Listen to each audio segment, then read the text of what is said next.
Hello YouTubers, RogueMonkeyJr here, and in today's video I'm going to be covering some of the patch notes for the second update in January for the Tides of War Chapter 2 Lightning Strikes. Before we get into it, as always, please do note there is a link to the full patch notes in the description down below, and it'll be in the pinned comment, as I will not be going through the entire patch notes because that would be much too long.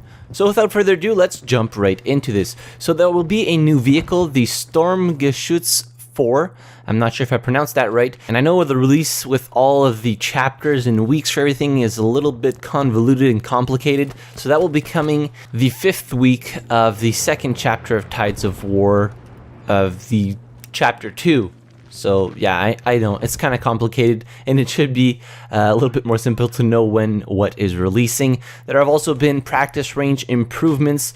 Unfortunately, we can't yet use specializations on the weapons. Hopefully that will be coming sooner rather than later. Soldier fixes and tweaks. The volume attenuation of third-person footsteps over distance has been increased. It is now at a point between the original shipped value and the previous update. At 25 meters from the players, the footstep volume will now drop to 28% of the volume heard when compared to someone next to the player.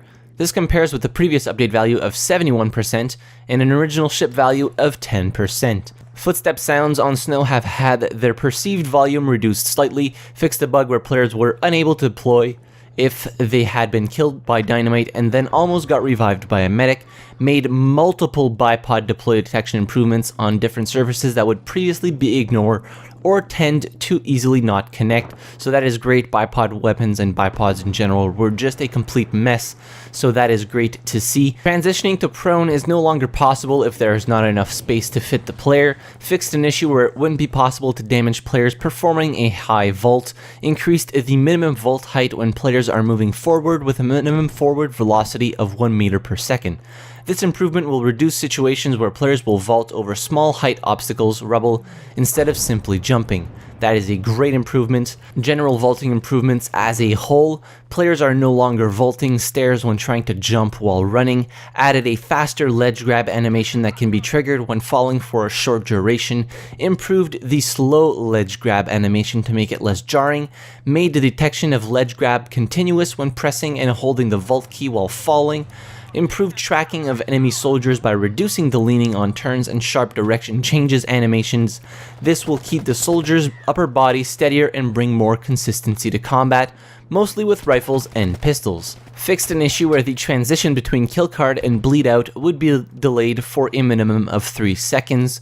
Fixed an issue where the revive icons seen above downed friendlies would not deplete, preventing players from understanding the time left for a revive. There are a few vehicle changes, the most important one being added a horn to the universal carrier, honk away. That is the best one. Now moving on to weapons, gadgets, and specializations. Gameplay. Fixed an issue where the repair tool would sometimes not work when attempting to repair the universal carrier. Canceling an arm grenade can now be done by either pressing reload or any of the inventory switch buttons.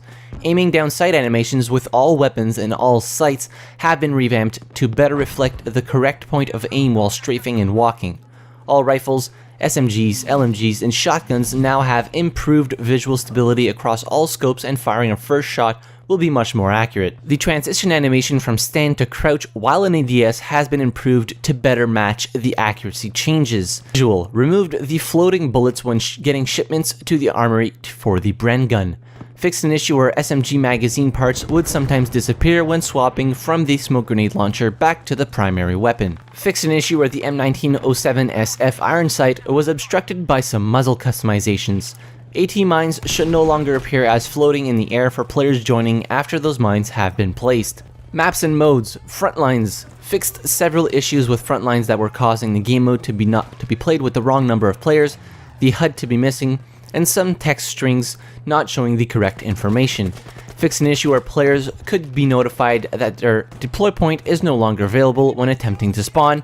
That drove me insane. Multiple Panzerstorm specific changes and fixes. I won't go through them because I think it's a little bit kind of like you want to see it to actually understand what they changed.